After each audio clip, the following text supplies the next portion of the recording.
Olá a todos! Hoje vamos começar nossa aula de espanhol, né? Nosso Revisa Enem de espanhol, né? A gente vai ver aqui, hoje a nossa aula vai ser sobre leitura e interpretação de texto em espanhol, né? Vamos lá. Agora a gente vai ver aqui no PowerPoint, né? Leitura e interpretação de texto em espanhol, onde vocês vão ver dicas e a gente vai responder algumas questões aqui, ok? Vamos lá. Primeiro, como é a prova de espanhol, né? A prova de língua espanhola, né, como muitos sabem, ela tem poucas questões. Na verdade, são apenas 5 questões. Porém, a gente tem que ter um diferencial, né? Cada ponto somado no Enem vai ajudar você e muito no Enem. Então, é importante que a gente tenha foco, né, em todas as disciplinas para alcançar o maior número possível de pontos, né? E com isso não é diferente no espanhol. Bom, muitos de vocês escolheu a língua espanhola por quê? Ou porque você não tem tanta familiaridade com o inglês, ou porque você acha que o português, que o espanhol é mais próximo que o português e talvez isso vai facilitar? Bom, de certa forma, sim, né? Mas a gente tem que ter muito cuidado com isso, né? Porque são duas línguas diferentes, são parecidas, mas são línguas diferentes, né? E com isso a gente pode cometer alguns equívocos, tá? E para isso eu vou trazer dicas para que vocês se saiam muito bem. Vamos lá. Bom, o Enem espera do participante. Aí a gente tem as competências da área 2 de linguagens e códigos, ok? Vejam só, conhecer e usar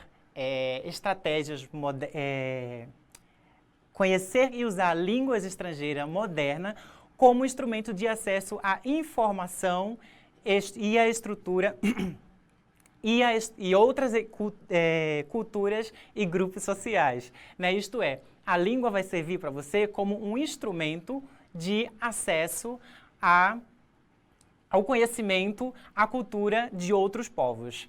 A gente tem algumas habilidades também, né? Que são habilidades 5, 6, 7 e 8. Vejam só.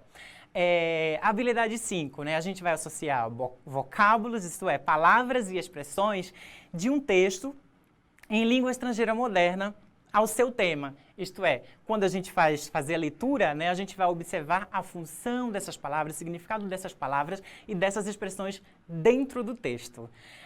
Habilidade 6. Vamos ver qual é a habilidade 6. Utilizar o conhecimento da língua estrangeira moderna e de seus mecanismos como meio de aplicar as possibilidades de acesso à informação, à tecnologia e à cultura, né? Usar a língua como acesso à informação, ao conhecimento, tecnologia e à cultura. Habilidade 7, relacionar um texto em língua estrangeira moderna, quer dizer, as estruturas linguísticas e sua função, o seu uso social, né? As expressões, as palavras em determinados usos sociais, elas podem ter sentidos diferentes, não é? E a habilidade 8 é reconhecer a importância da produção cultural em língua estrangeira moderna como representação da diversidade cultural e linguística. Seguimos. Dicas para se dar bem na leitura e interpretação de texto. Vejamos algumas dicas aqui. Ter contato com a língua, mesmo que você não saiba nada da língua, né? Leitura é algo fundamental. Ler sobre cultura, notícias, temas de relevância social, machismo, racismo, diversos temas, meio ambiente, né? E também a gente tem tirinhas que caem bastante nos vestibulares, né? No Enem também. Poesia, contos e etc. Ter contato com a língua é você ter acesso a esses tipos de leituras mais diversos, né, para que você não só assimile as estruturas da língua, mas que você se familiarize com a língua, você aprenda sobre a cultura e você possa se dar melhor. Seguindo, estudar gramática. Pois é, gente. Estudar gramática, por quê? Na prova de língua espanhola, não cai tanta questões diretamente a gramática. Porém, como podemos dizer, a gramática vai ajudar e muito no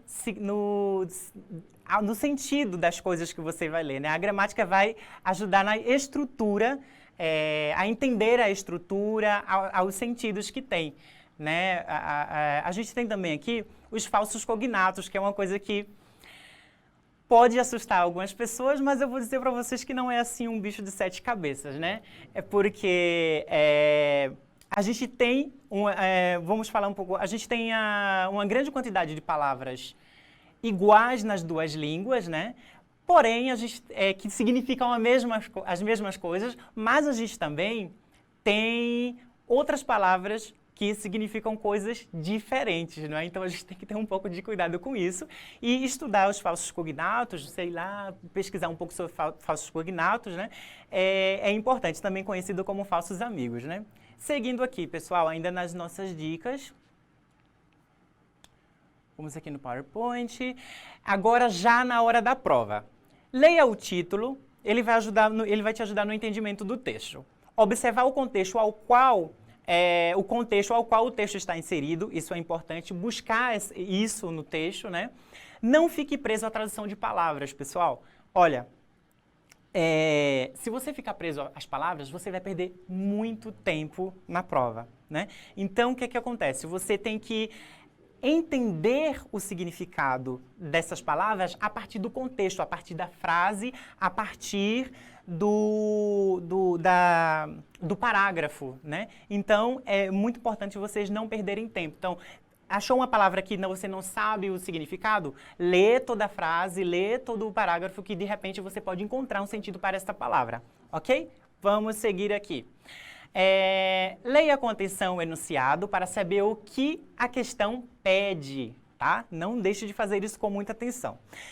Cuidado com as palavras que indicam extremos, como sempre, nunca. Observe se, de fato, elas estão no texto ou se algum termo indica essa ideia. Por quê? Porque essas palavras que indicam extremos, elas podem te levar a uma questão errada, né? Equivocada. Então, tenha muita atenção em relação a isso. Ao ler as alternativas, vá por eliminação. As que lhe pertencem, as que lhes parecem absurdas, elimine, tá? E as que sobrarem, se você puder fazer uma releitura rápida do texto para confirmar essas questões, faça isso, ok? Agora vamos lá. Seguindo, a gente tem a primeira questão agora. Agora a gente vai responder a primeira questão. Se chama Mayo 15, né? É um poema aqui do Eduardo Galeano, né? É um escritor uruguaio. E essa também é uma questão de Enem. Vamos lá. Eu vou ler em espanhol para vocês e logo a gente vai tentar ver como isso fica em português, ok? Vejamos. Mayo 15, que mañana no sea otro nombre de hoy. En el año 2011, miles de jóvenes despojados de sus casas y de sus empleos ocuparon las plazas y las calles de varias ciudades de España. Y la indignación se difundió. La buena salud resultó más contagiosa que las pestes y las voces de los indignados atravesaron las fronteras dibujadas en los mapas. Así resonaron en el mundo, ¿sí? Nos dijeron, ¡a la puta calle! Y aquí estamos. Apaga la tele y enciende la calle. La llaman crisis, pero es estafa. No falta dinero, sobran ladrones. Los mercados gobiernan. Yo no lo voté. Ellos toman decisiones por nosotros, sin nosotros. Se alquila esclavo económico. Estoy buscando mis derechos. ¿Alguien los ha visto? Si no nos dejan sonhar, não los dejamos dormir, sim? Olha, é interessante algumas palavras aí a gente já começa a observar o contexto em que está inserida este poema aqui, né? Este texto, né? A gente tem palavras aqui como...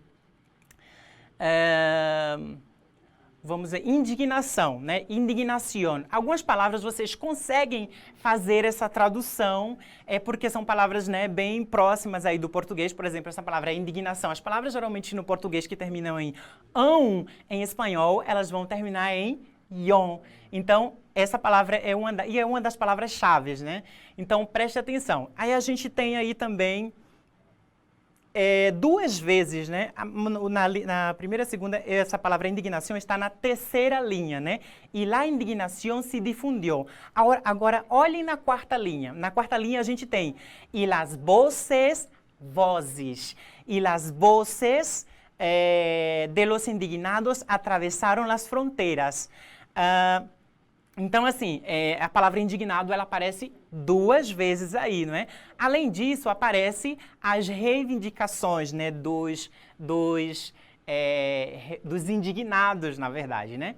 Então, tem palavras-chave que vocês podem observar e vocês que podem guiar vocês a um determinado caminho da questão, tá bom? Vejamos aqui o que pede a questão. Aqui. Ao elencar algumas frases proferidas durante protestos na Espanha, o enunciador transcreve de forma direta as reivindicações dos manifestantes para... Aí a gente tem provocá-los de forma velada? Seria isso? Seria o autor, será que ele quer provocar de forma velada, de forma branda, de forma, né? Será que ele quer isso, né? Não, isso não está no texto, a gente não consegue essa informação no texto, né? Vocês percebem que no texto não tem como a gente encontrar essa provocação velada, né? Como está colocado aí na letra A. A letra B, a gente tem dar voz ao movimento popular. Seria essa? Então, a gente pode, se está em dúvida, vamos para a letra C e deixa essa em aberto. A gente já eliminou a letra A, agora a gente está em aberto a letra B, saltamos para C. Fomentar o engajamento do leitor. Talvez a gente fique em dúvida nessa também, né? Deixa em aberto. Vamos para a letra C. Desculpa, para a letra D. A letra D, a gente tem favorecer o diálogo entre governo e sociedade. Vejamos a questão. Onde indica essa questão de dialogar com o governo sobre, né, toda a problemática, né? Nenhuma parte do texto fala em diálogo com o governo, não é isso? Então, a gente elimina também a letra D. Vamos à letra E agora? A letra E, instaurar dúvidas sobre a legitimidade da causa. Voltamos à questão. Também, não tem nenhuma pergunta questionando, né? Não há nenhuma pergunta questionando a legitimidade, se o movimento é correto, se é correto ir às ruas e pedir... todas essas exigências, fazer todas essas exigências, não há isso, não está questionando, né? E voltando, desculpa, gente, aqui, a gente voltando, aqui. A gente volta aqui nas letras que a gente ficou, né? Na letra B e na letra C, Então, vamos à letra B, dar voz ao movimento popular. Bom, essa aí parece muito clara, principalmente na terceira linha, quando ele fala de vozes, né? Na quarta linha. E las voces de los indignados atravessaram las fronteiras dibujadas em los mapas, né? Também todas as reivindicações que estão colocadas ali, né, dos indignados, né, pelo autor, né? Isso indica muito bem a letra B. Voltando aqui, equivocado aqui no PowerPoint. Voltando, aqui, isso mesmo. Letra B, pessoal, ok? Dar voz ao movimento popular, certo?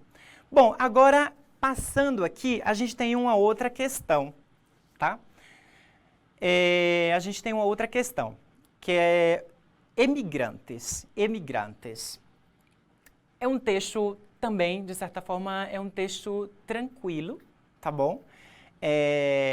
Talvez mais tranquilo do que o texto que a gente acabou de ver. E por ser menor também, eu acho que talvez vai ajudar a gente um pouco. Vamos lá. Emigrantes. En todo emigrante existen dos posibles actitudes vitales.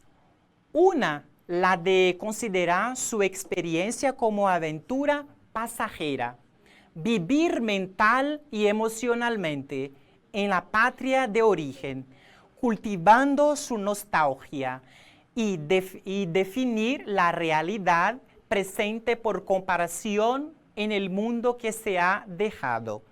La otra es vivir el presente tal como viene dado, proyectarlo en el futuro, cortar raíces y dominar nostalgias. Sumergirse en la nueva cultura, aprenderla y asimilarla. El drama personal del inmigrante reside en el hecho de que casi nunca es posible esta elección en términos absolutos y al igual que el mestizo, se siente parte de los mundos sin integrarse por completo em um de ellos com exclusão del outro. Olha só, gente, aqui esse texto dá para perceber que ele está falando de imigrante, né? Palavrinhas-chave, imigrantes. A gente está vendo aqui sobre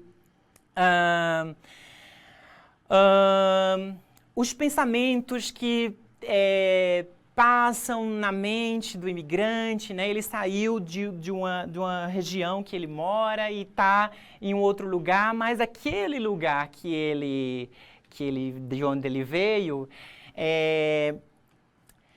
está na cabeça dele, né? Ele está pensando ali a todo momento, né? A gente fala ali dos pensamentos dele, né? A gente vê na terceira linha, desde a segunda linha até mais embaixo, né? Vejam só, considerar sua experiência como aventureiro. A tradução fica muito próxima, na verdade, ali, né? Considerar a sua experiência como uma experiência passageira, viver mentalmente e emocionalmente a pátria, né, de onde ele veio, sempre fazer comparações com o presente na nova pátria e o passado, né, sempre com essas comparações, né? Então, tudo isso já são elementos importantes para a gente encaminhar a nossa questão, né? Agora, observem no final, né? Aqui, vamos ver na última linha. Na penúltima linha, tá bom? Se siente parte de los mundos sin integrarse por completo en uno de ellos con exclusión de otro. Vejam só, agora vamos às questões. O texto apresenta uma reflexão sobre a condição do imigrante, o qual, para o autor, tem de lidar com o dilema da letra A. Constatação de sua experiência no entrelugar. O que é entrelugar? Um lugar e outro lugar. Entre um lugar e outro lugar. Bom, a gente não vai definir antes que já é essa questão, porque eu acho interessante a gente observar as questões seguintes, né? Então, vamos ver. Porque, às vezes, a gente pode um pouco precipitado e a gente não pode ter precipitação nos momentos da prova, né? Por quê? Às vezes, existem questões que estão mais completas que outras. Então, é interessante você observar bastante isso, tá? E buscar no texto essas confirmações. Então, vejam só. A gente tem a letra A, a gente vai deixar em aberto a letra A, né? E a gente vai à letra B. Vejam a letra B. Instabilidade da vida em outro país. Voltando aqui. Bom, em nenhum momento a gente percebe a palavra instabilidade, né? Em nenhum momento a gente consegue do texto, observem o texto, a gente não vai perceber isso no texto, ok? Agora vamos à questão seguinte, a letra C. Ausência de referências do passado. Ausências de referência do passado, na verdade, o contrário, né? Ele tem várias referências do passado, né? Porque ele está em outra pátria, mas a sua pátria de origem está sempre na sua cabeça e está sempre vendo em pensamento, né? Então, não é essa letra, não é a letra C. Vamos à letra D, para ver a letra D? Apropriação dos valores do outro. Bom, né? Voltei demais, vamos lá. Bom, em nenhum momento a gente fala aí também de apropriação da cultura do outro. Fala de assimilação, né? Assimilação não necessariamente quer dizer apropriação. Tá, a gente pode pensar, mas a gente também pode pensar na questão, qual questão está mais completa também, a gente pode pensar nisso, né? A questão seguinte, a letra E. Ruptura com o país de origem. Existe uma ruptura, alguma indicação que há uma ruptura com o país de origem? Não, gente, pelo contrário, né? A gente vê várias partes do texto, o texto praticamente todo está indicando que o imigrante, ele está em uma pátria, porém está a todo momento ligado à sua pátria de origem, né? A gente pode ver isso aí, né? Viver mental e emocionalmente a pátria de origem, né? Então, todas essas questões que a gente viu, elas estão respondidas no texto. Então, de fato, a letra A, tá bom? É a letra A, né? Constatação de sua existência no entrelugar, né? Ele está fisicamente em um espaço geográfico, mas a sua mente não se desligou, né? Emocionalmente e tal, ele não se desligou da sua pátria de origem, certo? Então, é a letra A. Bom, a gente pode seguir agora com a próxima questão. Vamos lá. Pessoal,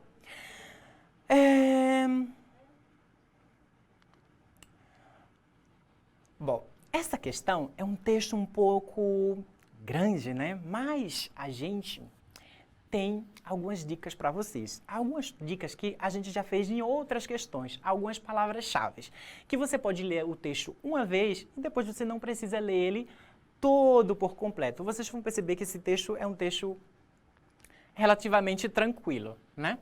Então, vocês não devem necessariamente se assustar quando vocês verem um texto desse tamanho, tá? Vamos lá. Se chama El Hombre Electrónico. El Hombre Electrónico. Vamos lá o texto. Quantas vezes has cambiado de móvil? ¿Cuántos ordenadores has tenido? Ordenadores e computadores. ¿Cuántos ordenadores has tenido ya? ¿Tienes cámara digital, iPod, Nintendo Wii, televisión de pantalla de plasma, ordenadores, teléfonos móviles, celular, GPS, Walkman, televisores, lavadoras, tostadores, aspiradores y un larguísimo etcétera. Es decir, muchas y muchas y muchas otras cosas. Todos usamos aparatos é aparelho. Esse texto, como está falando de vários equipamentos, né, ele vai usar essa palavra aparatos a todo momento. Todos usamos aparatos elétricos que tarde ou temprano, olha só, a gente tem um O aí que é um O de alternativa, uma coisa ou outra, né? Manhã, quer dizer, tarde ou, o contrário de tarde, cedo, né? Então, essa palavra temprano você não conhece, mas você pode deduzir pelo contexto que ela está inserida ou por algum elemento, por exemplo, como essa conjunção o, que em português seria ou, né? a gente tem aí, todos usamos aparatos elétricos que tarde ou temprano se convertirão em resíduos. Olha só, esta é a palavra-chave. Ela aparece algumas vezes no texto e você vai perceber que esta é a palavra-chave mesmo do texto. Observem a continuação. El hombre electrónico es una, etcétera, etcétera. Todos usamos aparatos eléctricos que tarde o temprano se convertirán en residuos. El hombre electrónico que aparece en la foto de más abajo mide 7 metros de altura y pesa 3,3 toneladas. Olha só, uma observação aqui para vocês. Essa parte do texto que eu acabei de ler, ele está citando uma escultura que foi feita a partir de resíduos, né? A gente vê a palavra resíduos ali e tal, e ele fala o tamanho, toda a magnitude, né? Todo o tamanho, largura da escultura, né? E essa escultura foi feita de quê? Olha só, a gente tinha falado de que antes, qual foi a palavra-chave que eu marquei ali para vocês? Resíduos, não foi? Então, foi uma escultura feita de resíduos, né? Continuando aqui, pessoal. 3,3 toneladas. Es una escultura hecha con la cantidad de residuos eléctricos y electrónicos que un ciudadano medio en el Reino Unido tirará a la basura a lo largo de su vida. Isto é, foi uma escultura feita a partir de resíduos, né? Por um homem, a gente percebe aí, né, a palavra homem, né? Uma média que foi tirada do uso de equipamentos por um homem inglês, né? Um homem do Reino Unido, né? Então, aquela quantidade é a média de uso de equipamentos por um homem do Reino Unido, né? Com resíduos, né? Durante toda a vida de uma pessoa. Continuando. El hombre electrónico ha sido diseñado por el escultor Paul Bomini. Sim? Paul Bomini é o criador dessa escultura, né? Com o objetivo de aumentar a consciência de los ciudadanos a la hora de consumir aparatos eléctricos. Vejam só, esta comparação parte de la base de que todos compramos aparatos electrónicos como herramientas de trabajo u ocio. Trabalho seria trabalho, ócio seria lazer. Entre essas duas palavras, a gente tem um U, não é isso? Esse U, ele indica o quê? Ele indica a conjunção. Lembra que eu falei que na outra questão que a conjunção O seria OU do português? Então, esse U que está aí é a mesma conjunção que O. Tá? É o mesmo. O O significa OU e esse U também significa OU.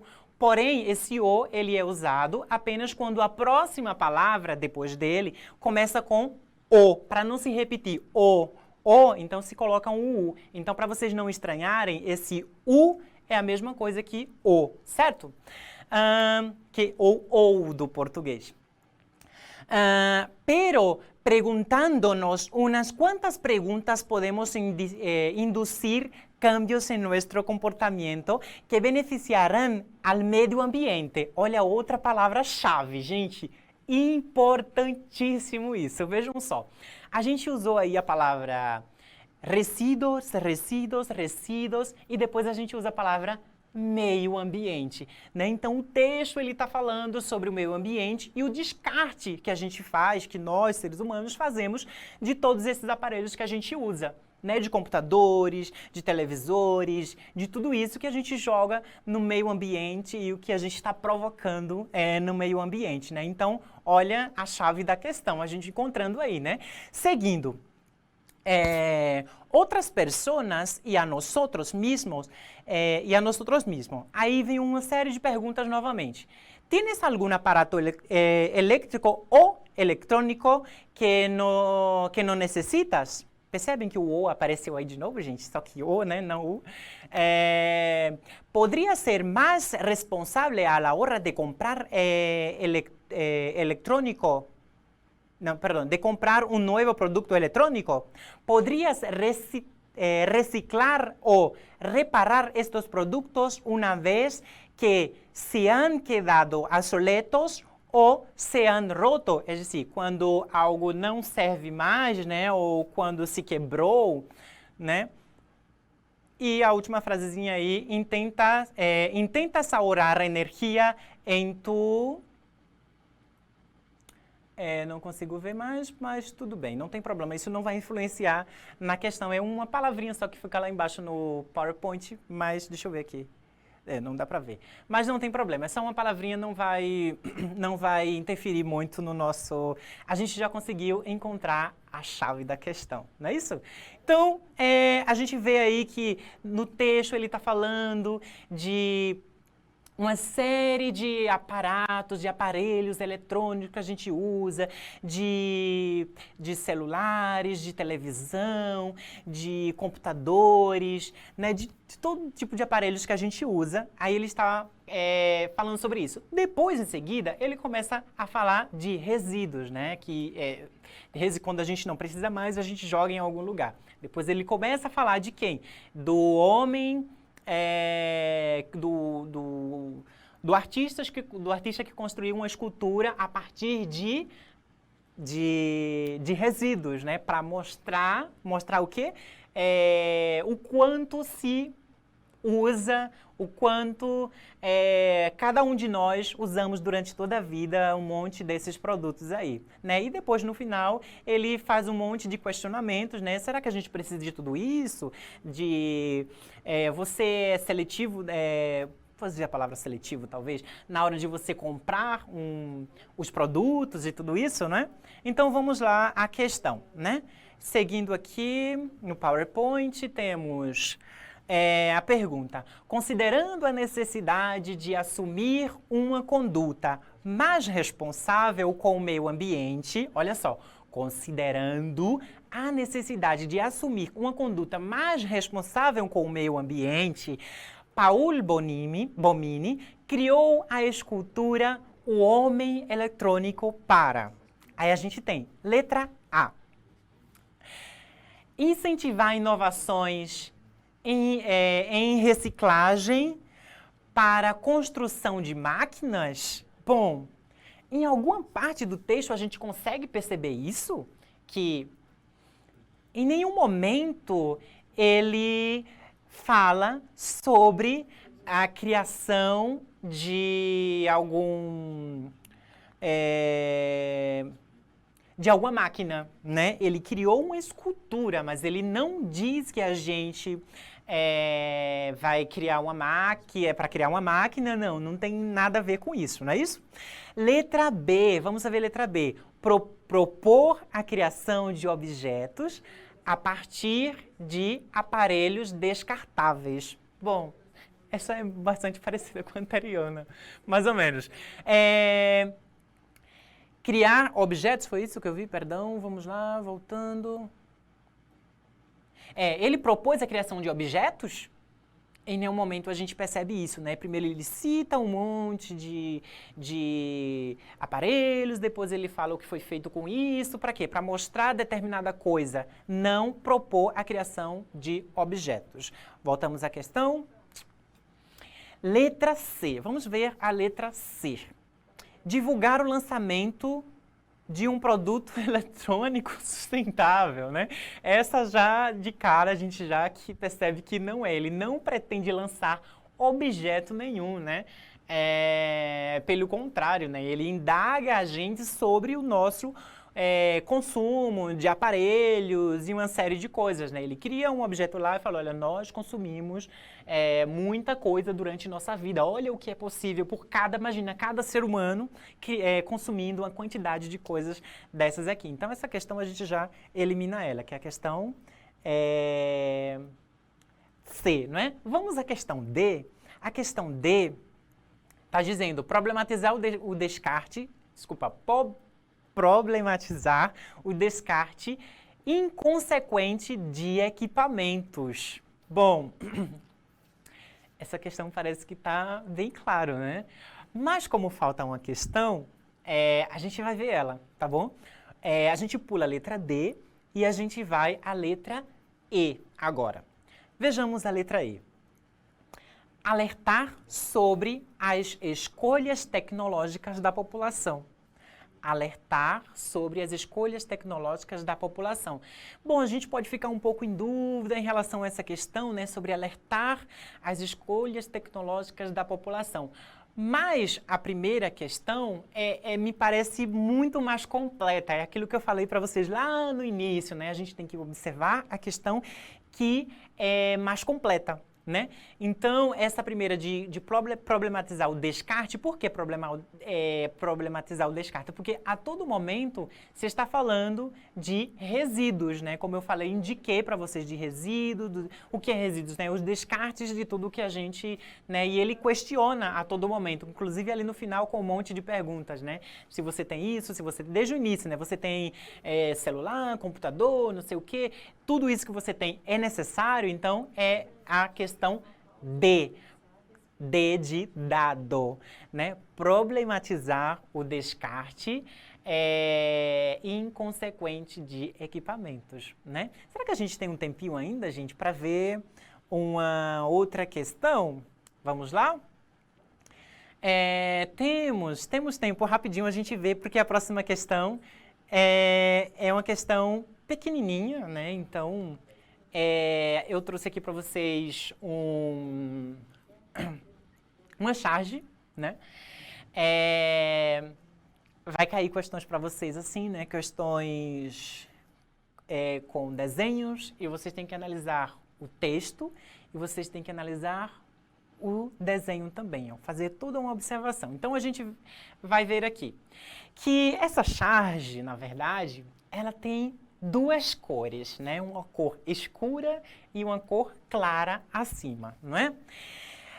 E essa charge está representando vários elementos da sociedade. Então vejamos, na parte branca, a gente tem funcionários, a gente tem jubilados. Jubilados se entende no espanhol como aposentados, né? Inclusive eu já vi essa expressão aqui no português, não é muito usada, mas você pode traduzir isso como aposentado, tá bom? E a gente tem aqui também a questão, um outro grupo, que é o grupo das famílias. Então vejamos como se coloca cada uma delas dentro do contexto, né? Ainda na parte de cima, vamos ver. Não, na parte de cima. Funcionários. Redução del sueldo. Redução, lembra que eu não falei sobre isso. As palavras que terminam em ão no espanhol, muitas vezes ela vai terminar em ion no espanhol. Acho que eu falei isso sim em uma das questões. As palavras que terminam em ão, em espanhol, muitas vezes, elas vão terminar, ou na grande maioria das vezes, elas vão terminar em ion, tá? Então, assim, redução seria redução de sueldo. Sueldo, na verdade, é uma palavra que talvez não seja muito familiarizada de vocês, significa salário. Então, redução de alguma coisa, né? Redução do salário, neste caso. A gente tem aqui os jubilados. No caso dos jubilados, a gente tem aqui bajada de pensiones, né? Bajada de pensiones. Bajada, vocês lembram? Baixada, não é? Não dá para associar bajada, baixada. Então, é isso mesmo, baixada, no sentido de baixar mesmo. Então, baixar pensiones, né? As palavras que terminam em ons, em espanhol, ion, ons, iones, geralmente isso. Então, pensiones, ok? Então, bajada de pensiones, o que quer dizer? Baixar as pensões. E a gente tem aí as famílias, né? Supressão de ajudas.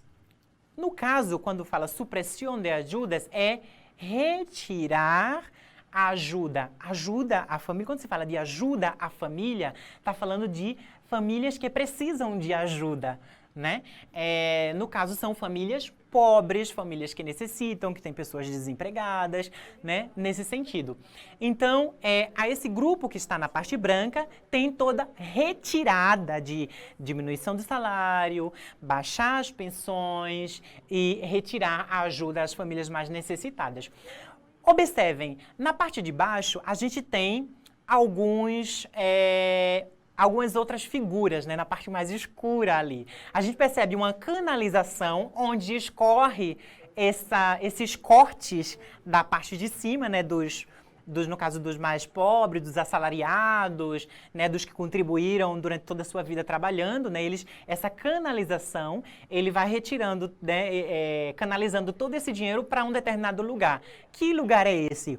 Fundo de resgate para los bancos. Esse fundo de resgate a los bancos é um fundo de resgate, é uma tradução muito próxima do português, né? Fundo de resgate para os bancos, né? E aí é como se fosse a representação do governo, né? A representação do governo, alguém ali em cima daquela grande vasilha, né, tigela, não sei como dizer isso bem, mas enfim, um recipiente muito grande, alguém ali representando provavelmente o governo, né, e ele pega esse dinheiro, né, todos esses cortes e coloca onde? Em um grande sacola que alguém está segurando, provavelmente representando os bancos, né, provavelmente representando os banqueiros. Então, vejam, né, o que acontece. Ao lado do homem que está sustentando ali, provavelmente o banqueiro, a gente tem alguém, se vocês perceberem, está, me parece, com a farda, né? A força do Estado, né? A força do Estado representado por alguém armado, ali alguém fardado, desculpa, alguém fardado que provavelmente está fazendo a segurança, né? E está sob ali o poder do governo ali, né? E tem um grande questionamento ali. E qual é o questionamento? Pero tiene esto sentido? Né? Tem sentido isso, tirar dos que precisam, dos que têm menos e canalizar para quem já está, né, na verdade, com a sacola cheia? Faz sentido isso?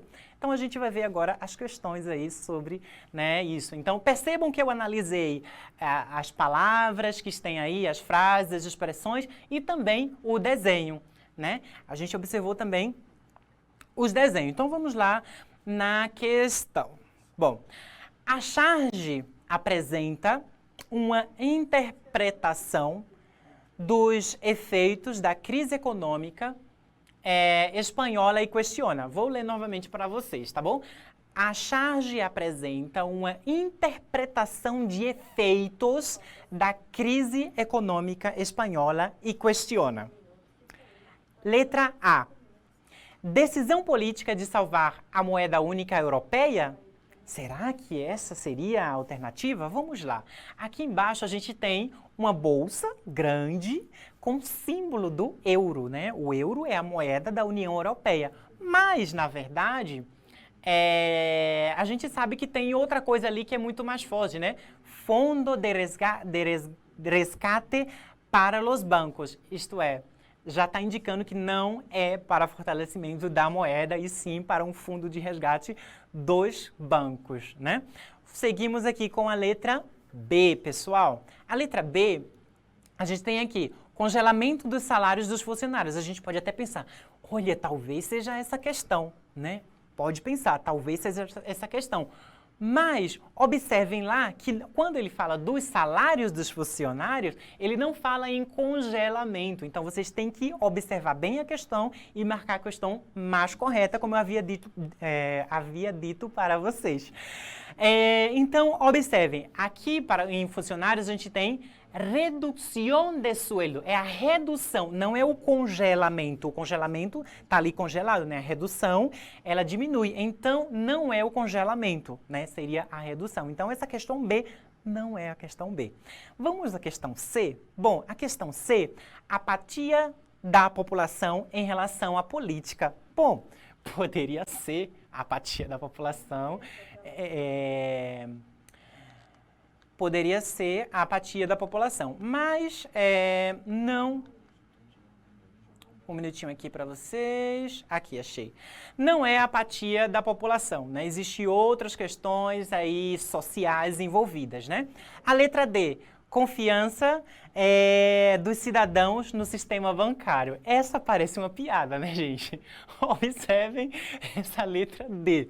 Parecem de fato uma piada, porque, olha só, os cidadãos, em meio à crise, os cidadãos acreditarem que confiarem no sistema bancário e aceitar os cortes nos salários, nas pensões dos aposentados, né, a retirada de ajuda às famílias, né, para dar aos bancos? Logicamente que não é essa questão. Essa questão é a mais absurda de todas e ela também está eliminada. Então, vamos ver a letra E.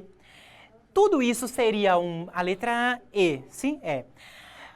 Seria um plano do governo para salvar as instituições financeiras, né? Bom, essa me parece mais clara, né? A charge me parece que indica essa... Tentando voltar aqui... Eu acho que... Isso, o plano... Aqui, a questão é essa, né? A imagem. Observamos a imagem, né? A gente tem ali... me parece tudo isso, né? Um plano, né, do governo mesmo para canalizar o dinheiro para onde?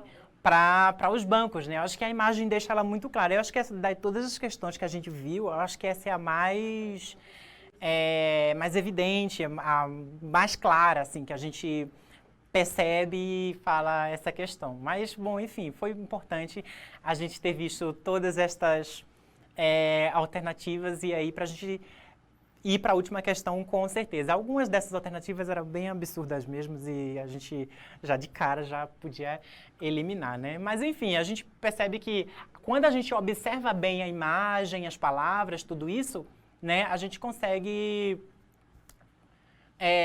ir assim certinho na questão, né? Bom, pessoal, é isso que eu tinha para vocês, né? A gente está encerrando nossa aula. Espero que vocês tenham conseguido assimilar um monte de coisas.